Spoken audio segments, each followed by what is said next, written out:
Beneath the pale moonlight, casting long skeletal shadows, lies a world of crumbling castles, windswept moors, and secrets buried so deep they fester in the dark. This is the realm of Gothic horror, a genre that doesn't just want to scare you. It wants to get under your skin, to haunt your dreams, and to make you question the very nature of good and evil. So light a candle, draw the curtains tight, and let's journey together into the heart of the abyss. What is it about Gothic horror that has captivated us for centuries? It's more than just a ghost story. It's an atmosphere, a feeling of delicious dread that hangs heavy in the air. The genre was born in the late 18th century, a reaction against the clean, rational ideals of the Enlightenment. People were craving mystery, emotion, and a touch of the supernatural. Horace Walpole's The Castle of Otranto, published in 1764, is widely considered the first Gothic novel. It had it all: a decaying castle, a tyrannical villain, a damsel in distress, and a healthy dose of ghostly apparitions. It set the stage for everything that was to come. As we move into the 19th century, the genre truly blossoms. Think of Mary Shelley's Frankenstein. Here, the horror isn't just about a monster on the loose. It's about the terrifying consequences of playing God, the loneliness of being an outcast, and the darkness that can reside within the human heart. Dr. Frankenstein, driven by ambition, creates a being he cannot control and then abandons it. The real monster, we're forced to ask, is it the creature or the creator? This psychological depth is a hallmark of the best Gothic tales. Then, of course, there's the master of the macabre himself, Edgar Allan Poe. Poe wasn't just writing scary stories. He was mapping the geography of the human mind under extreme duress. In The Telltale Heart, the horror comes not from a ghost, but from the narrator's own guilt-ridden, fragmenting sanity. The rhythmic beating he hears is the sound of his own conscience, driving him to confession. Poe's settings are often claustrophobic, trapping his characters and the reader in a suffocating psychological space, whether it's a premature coffin in The Premature Burial or a plague-ridden abbey in The Mask of the Red Death. And who could forget Bram Stoker's Dracula? This novel perfected the Gothic villain. Count Dracula isn't just a monster. He's seductive, aristocratic, and terrifyingly intelligent. He represents a primal fear, the fear of the predator who walks among us, disguised as one of our own. He's an invasion, a corruption of the old world seeping into the modern age. The story's heroes have to battle not just a physical creature, but the very essence of ancient evil. The castle, the bats, the fog-shrouded ships, it's all pure Gothic atmosphere, designed to evoke a sense of unease and vulnerability.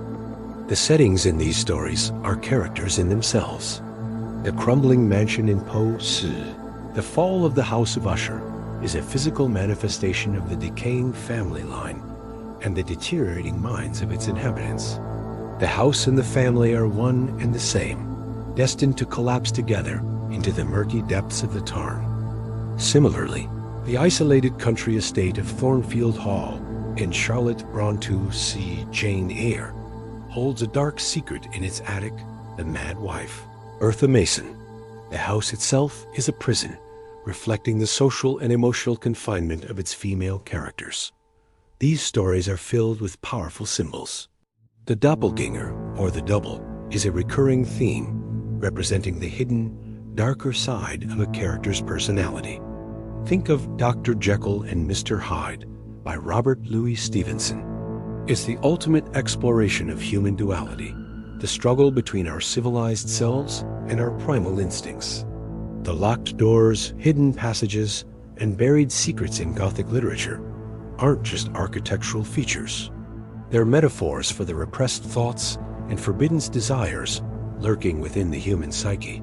The Gothic heroine is also a fascinating figure. She's often portrayed as a damsel in distress, pursued by a villain through dark corridors. But she's rarely just a passive victim. And Anne Radcliffe's The Mysteries of Udolpho Emily St. Aubert uses her reason and resilience to survive the terrors of the castle and the manipulations of its cruel master. These heroines often represent the struggle of virtue and innocence against corruption and tyranny.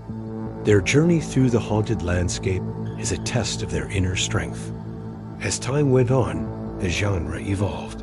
In the American South, it morphed into Southern Gothic, with writers like William Faulkner and Flannery O'Connor. They replaced the ancient castles with decaying plantations and swapped aristocrats for broken families, haunted by a legacy of slavery and defeat. The ghosts here were not literal spirits, but the ghosts of history, of guilt, and of social decay. The horror is found in the grotesque and the morally bankrupt, hidden behind a veneer of Southern charm. So, why does Gothic horror still resonate today? Because the fears it taps into are timeless. We're still afraid of the dark, of the unknown, of losing control. We're still fascinated by the line between sanity and madness, and we're still grappling with the capacity for evil that exists within humanity. Modern horror movies and novels owe a huge debt to their Gothic ancestors. Every haunted house movie, from The Haunting to The Conjuring, is a direct descendant of the Castle of Otranto. Every story about a charismatic, dangerous villain channels a bit of Dracula.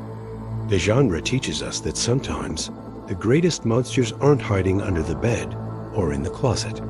They're hiding in plain sight, in our own ambitions, our secrets, and our societies. Gothic horror allows us to explore these dark corners of the human experience from a safe distance. It gives us a controlled, thrilling way to confront our deepest anxieties.